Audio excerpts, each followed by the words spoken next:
ரோமர் 16:17 வாசிங்க. அன்றியும் சகோதரரே, ஆ நீங்கள் கற்றுக்கொண்ட உபதேசத்துக்கு விரோதமாய் பிரிவினைகளையும் இடரல்களையும் உண்டாக்குறவர்களை குறித்து எச்சரிக்கையா இருந்து பாருங்க. இந்த சபையில நாங்க ஒரு வித்தியாசமான உபதேசத்தை கற்றுக்கொண்டு வரோம். இந்த உபதேசத்துக்கு எதிராக நிறைய பேர் என்ன பண்றாங்கன்னா இப்ப ஆக்களை குழப்பி கொண்டு திரிகிறாங்க. பிரிவினை வருது. தேவனுடைய வார்த்தையில் உங்களை பிரிக்க முயற்சி செய்யறாங்க. இடரல் உண்டாகுது. என்ன இடரல்? இங்க போதிக்கப்படுறது வேற, ஆனா வாழ்க்கையில நடக்கிறது வேற வேற. இதுவரைக்கும் அப்படி ஒண்ணு நடந்து நாங்க பார்த்ததே இல்லை. சாகாம ஒருத்தர் இருந்து நாங்க பார்த்தது இல்லை.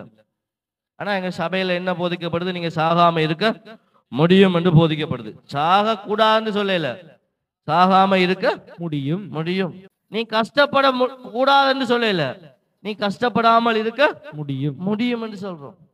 நீ கடனே வாங்க மாட்டான்னு சொல்லல, கடன் வாங்காம இருக்க முடியும் முடியும்.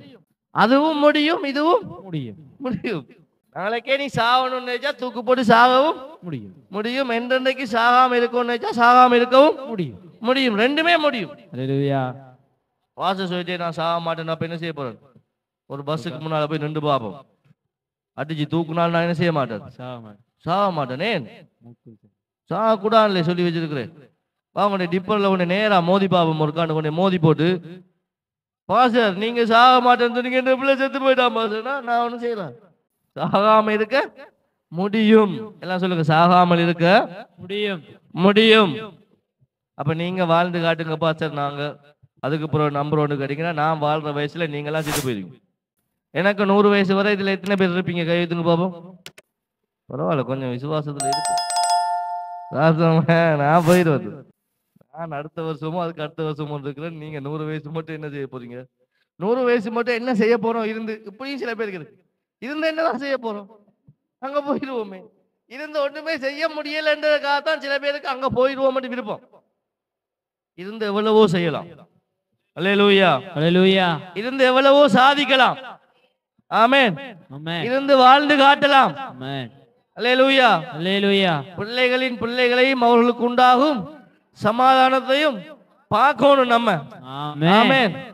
இல்ல நான் போய் இருந்தேன் உபத்திரவத்தை கொடுப்பானே மற்றாக்களுக்கு. சில பேர் இப்படி சொல்றது, நான் இருந்தேன் என் பிள்ளைகளை கரைச்சல் படுத்துவானே, போய் சேர்ந்துட்டா அதுகளாவது நிம்மதியா இருக்கு. சில பேருக்கு இப்படி இருக்கு. இங்க பாருப்பா, நீ போய் துளைஞ்சாலாவது கடன்காரங்க வீட்டு வாசல்ல வர மாட்டாங்க, கேத்துக்கு போய் துளைஞ்சிரு அப்படின்னு சாவு இருக்கு.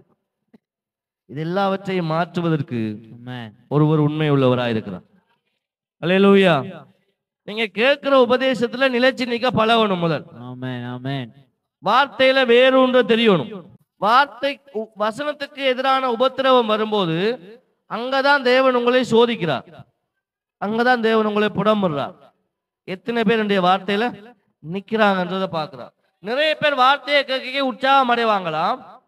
மத்தேயுல இயேசு சொல்லுகிறார், நிறைய பேர் வார்த்தையை கேட்க உற்சாகம் வருமா, ஆனா வீட்டை போன பிறகு அந்த வார்த்தையில வேரூன்றி நிக்க முடியாம அப்படியே விழுந்து போயிடுவாங்களாம் உபத்திரவம் வரும்போது. இன்றைக்கு எங்களுக்கு போற உபத்திரவம் வசனத்தின் நிமித்தம் உண்டாகிற உபத்திரவம். இந்த உபத்திரவத்துல நிக்கிற ஆட்களுக்கு தான் வசனம் வேலை செய்யும். ஆமென். சரிவரா வேற சபைக்கு போயிடுவோம்டா, அங்க பேசப்படுற வசனம் தான் உங்களுக்கு வேலை செய்யும். அல்லேலூயா.